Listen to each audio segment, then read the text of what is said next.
Live news, खबर तो पक्की है कि जैसो एनडीए में जो नेता है जब 2005 के पहले की दुहाई देते हैं तो वे बतावें कि 2005 के बाद एक भी नियमित शिक्षक की बहाली हुई हो। स्थिति यह हो गई कि विद्यालयों में ड्राइंग डिस्पर्सिंग जो पदाधिकारी होता है, निकासी पदाधिकारी, व्यय और निकासी पदाधिकारी जो होता है वह कहीं नहीं था। और जो माने अभी जो पिछले बार जो नियुक्ति हुई है इसके पहले वही शिक्षक थे जिनकी नियुक्ति राजद शासनकाल में हुआ था और उसको बाधित करने के लिए इन लोगों ने कोर्ट में उसे केस करवाने का काम किया था और रुक गया था, जो फिर बाद में कोर्ट के आदेश से उनकी नियुक्ति हुई।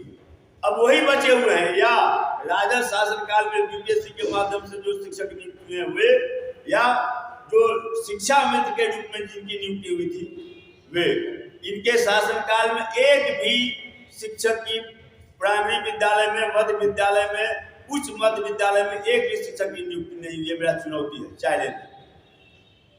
विश्वविद्यालय और कॉलेज में भी एक शिक्षक की नियुक्ति इनके द्वारा नहीं की। जब महागठबंधन की सरकार बनी और हमारे नेता आदरणीय तेजस्वी जी जब 2020 में चुनाव में उन्होंने वादा किया कि मैं 10 लाख नौजवानों को नौकरी दूंगा, उसमें बयाबते से उन्होंने आंकड़ा जारी किया कि 4 लाख से ऊपर शिक्षकों के पद रिक्त हैं, तो माखौल उड़ाया गया कि पैसा कहां से लाएगा।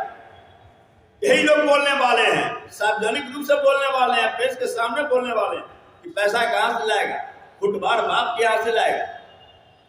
लेकिन संकल्प था तेजस्वी जी का और उसके बाद जो है सो जब महागठबंधन स्थिति आई, महागठबंधन की सरकार बनी, तब जो है सो शिक्षकों की नियुक्ति हुई। एक मसला उसमें और है जो बड़ा जोर से लोग उठाता है, डोमिसाइल का मामला।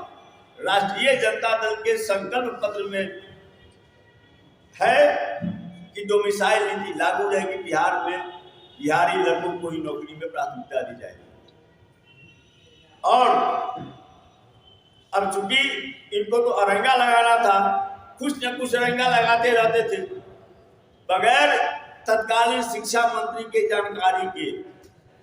विधानसभा में तत्कालीन शिक्षा मंत्री चंद्रशेखर जी जब एनडीए की सरकार बनी और ये लोग जो बयान दे रहे थे तो उन्होंने विधानसभा में उन्होंने कहा कि जो मूल फाइल था उस पर कहीं भी डोमिसाइल हटाने की बात नहीं थी, लेकिन डोमिसाइल हटा दिया गया। आज भी बच्चे जो है सो सवाल कर रहे हैं कि डोमिसाइल क्यों हटाया गया।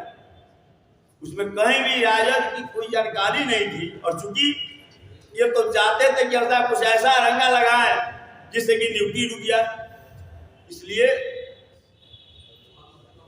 अब चूंकि माननीय मुख्यमंत्री जी का विशेषाधिकार है, लगा दिए, डोमिसाइल लागू हो गया। हम लोग कभी डोमिसाइल हटाने के पक्ष में न रहे हैं, न रहेंगे। अब वह और वही मुख्यमंत्री जी के हाथों से नियुक्ति पत्र बटा, आप देखें शिक्षकों की नियुक्ति शुरू हुई। आज भी जो अब 70 दिन के अंदर में विज्ञापन निकला, परीक्षा हुआ, रिजल्ट हुआ, काउंसलिंग हुआ, नियुक्ति पत्र दिया गया, ज्वाइनिंग हुआ, लेकिन उनके हटने के बाद, महागठबंधन सरकार हटने के बाद, तेजस्वी जी के से अलग होने के बाद आज 9 महीना हो गए TR3 का। एक बार परीक्षा हुआ, क्वेश्चन पेपर लीक हो गया, दोबारा परीक्षा हुआ तो अभी रिजल्ट निकला है। पता नहीं इनका भविष्य क्या है, बहाली होगी या ऐसे जैसे कि इतने दिनों से 2005 के बाद कभी कुछ नियम लगाकर जो है सो माने मामले को फंसाना और लटकाना का जो इनका रहा इतिहास रहा। पता नहीं है इसमें क्या करते हैं, लेकिन चूंकि तेजस्वी जी ने करके दिखा दिया इसलिए इनके साथ मजबूरी है। लेकिन उसमें भी देखिए कि एक बार लीक हो गया क्वेश्चन परीक्षा में, उसी ढंग से देख लीजिए विश्वविद्यालय और महाविद्यालय में संविदा पर शिक्षकों की नियुक्ति की गई। विश्वविद्यालय सेवा आयोग और महाविद्यालय सेवा आयोग जो राजद शासन काल में नियमित रूप से वैकेंसी के अगेंस्ट शिक्षकों की नियुक्ति विश्वविद्यालय और महाविद्यालय में करती थी। जब इनकी सरकार बनी उसे भंग कर दिया गया और उसके बाद जब फिर महागठबंधन की सरकार बनी तो जो है सो नियुक्ति शुरू हुई है। हमारे उर्मिला जी जो पार्टी के प्रवक्ता हैं, विधान परिषद के माननीय सदस्य हैं, संविदा पर एविट बहाल हुए थे। बाद में फिर जब नियुक्ति हुई महागठबंधन की सरकार में, जब शिक्षकों की महाविद्यालय और विश्वविद्यालय में हुआ तो फिर जो है सो उसमें भी माने अपना मेरिट था, उसमें भी आ गई। यह स्थिति रहा है माने इनका। और सबसे बड़ा जो है वो आप लोग भी जानते हैं, घूमते हैं, कई को देखे हैं कि पोर्टल पर आया भी है कई जगह का। अभी 1-2 दिन पहले देखे हैं कि यहाँ पाटलिपुत्रा पानी टंकी के नजदीक के विद्यालय के बारे में कोई चला रहा था। तो मैंने जो कहा कि उस समय गरीब के बस्तियों में जहाँ आपके बच्चे विद्यालय जाने की स्थिति में नहीं थे, चाहे जिन कारणों से, वहाँ पर जो विद्यालय खोला गया था, यह सरकार जो शिक्षा विरोधी, गरीब विरोधी, दलित विरोधी, पिछड़ा और अति पिछड़ा विरोधी यह सरकार जो है, जो केवल मुखौटा लगाए हुए हैं समाजवाद का नीतीश कुमार जी, यह सरकार क्या कर रही है? यह सरकार उन विद्यालयों को दूसरे विद्यालय में, करीबी विद्यालय में टैग कर दिया, कहीं कहीं स्कूल का अस्तित्व समाप्त कर दिया, स्कूल बंद कर रहे हैं। हमने स्कूल खोला और हम पर आरोप लगा रहे हैं कि उन्होंने क्या किया? केवल प्रोपगेंडा करना, दुष्प्रचार करना और एक परसेप्शन बनाकर जो है सो, तो आप कहीं भी आप देख सकते हैं। उतना ही नहीं, एक आदर्श विद्यालय का कंसेप्ट लेकर हमारे आदरणीय नेता लालू जी आए और हर प्रखंड में एक आदर्श विद्यालय बना। उस समय जो बना सो बना, उसके बाद नहीं बना। और जो बना वह आज तक, हम एक विद्यालय हमारे बगल में है, उसका फोटो लेते आए, देख लीजिए। एक तरफ विद्यालय में भवन नहीं है, दूसरे तरफ देख लीजिए कितना बढ़िया विद्यालय बना हुआ है। देख लीजिए यह विद्यालय, इतना बढ़िया विद्यालय बना हुआ है, इतना बढ़िया विद्यालय बना हुआ है, लेकिन पड़ा हुआ है कि ये एक खंडर हो जाएगा। देखने से लग रहा है कि जैसे खंडर आदर्श विद्यालय। यह इनकी उपलब्धि है। और यह कहते हैं कि 2005 के पहले क्या था। देख लीजिए, एक तो चूंकि हमारे बगल का यह विद्यालय है, मैं आते समय इसका फोटो ले लिया आप लोगों को दिखाने के लिए। देख लीजिए कितना अच्छा बिल्डिंग बना हुआ है और एनडीए सरकार में यह खंडहर में तब्दील होने जा रहा है। एक तरफ विद्यालय बंद कर रहे हैं, जो विद्यालय बना राजद शासन काल में उसकी उपयोगिता नहीं हो रही है, और जो कह रहे हैं कि 2005 के पहले क्या था। एक परसेप्शन बनाया जाता है केवल झूठ बोलकर, जो है सो एक परसेप्शन बनाया जाता है। शिक्षा को इन्होंने इस स्थिति में ला दिया है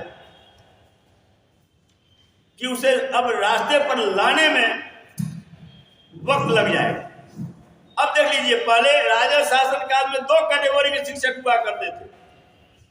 एक जो पूर्णकालिक शिक्षक, नियमित शिक्षक थे। नियमित शिक्षक 6 लाख कुछ हजार, और दूसरा जो शिक्षा मित्र के रूप में बहाल हुए, जिन्हें बाद में इन्होंने नियोजित शिक्षक का नाम दिया। तो नियोजित 2 कैटेगरी था। आज कितना कैटेगरी हो गया है। आपस में टीचर अगर ऑर्गेनाइज हो जाएगा, इनकी चोरी पकड़ी जाएगी, तो आपस में टीचर यूनाइट नहीं हो तो खंड खंड में कर दिए, खंड खंड में। अब एक तो जो है सो जो राजा शासन काल में जो नियमित नियुक्ति हुई, वह टीचर है बीपीएससी के माध्यम से जो नियुक्ति हुई थी शिक्षा का स्तर ऊंचा करने के लिए। एक वह भी है विद्यालयों में। दूसरा नियोजित। अब तीसरा ही सक्षमता पास। अब कह रहे हैं कि जैसे विशिष्ट शिक्षक, अभी विशिष्ट शिक्षक, फिर बीपीएससी के माध्यम से जो शिक्षक आए, और फिर बीपीएससी शिक्षक। मान शिक्षकों को खंड खंड माने कर दिया गया है। अब इसलिए कि आपस में जो है सो ये लोग उलझे रहे, आपस में ही लड़ते रहे और सरकार जो है सो मलाई चाहती रहे। खंड खंड में कर दिया गया है शिक्षकों। यह इनका माने सोच है शिक्षा के प्रति। अब माने दुख होता है कि माननीय मुख्यमंत्री जैसे पद पर बैठा हुआ आदमी इतना सरासर झूठ बोलने का काम करता है, इतना झूठ बोल रहा है। और भी झूठ किसके सामने में? जिसकी नियुक्ति राजद शासन काल में हुई उसी के सामने आप झूठ बोल रहे हैं कि राजद शासन काल कुछ हुआ जी, याद है जी 2005 के पहले याद है। अब नया जनरेशन जो है वह समझ रही है कि हाँ साहब वास्तव में 2005 के पहले क्या था। तो शिक्षा के जो सबसे डॉक्टर बाबा साहब डॉक्टर भीमराव अंबेडकर ने सबसे ज्यादा शिक्षा पर जोर दिया था। राष्ट्रपिता महात्मा गांधी ने शिक्षा पर जोर दिया था कि जानते हैं कि अगर गरीब का लड़का शिक्षा प्राप्त कर लिया तो हमसे अधिकार की मांग करेगा। अगर दलितों का लड़का, पिछड़ों का लड़का अगर शिक्षा प्राप्त कर लिया तो अपने अधिकारों के लिए लड़ना सीख लेगा, फिर उसको समझा नहीं सकते। इसीलिए जो है शिक्षा को इन्होंने तहस नहस कर दिया है। और जो राजद शासन काल में जो इनको सुपुर्द किया गया वह भी जो है उसको भी सही सलामत ये नहीं रख पा रहे। लाइव न्यूज, खबर तो पक्की है।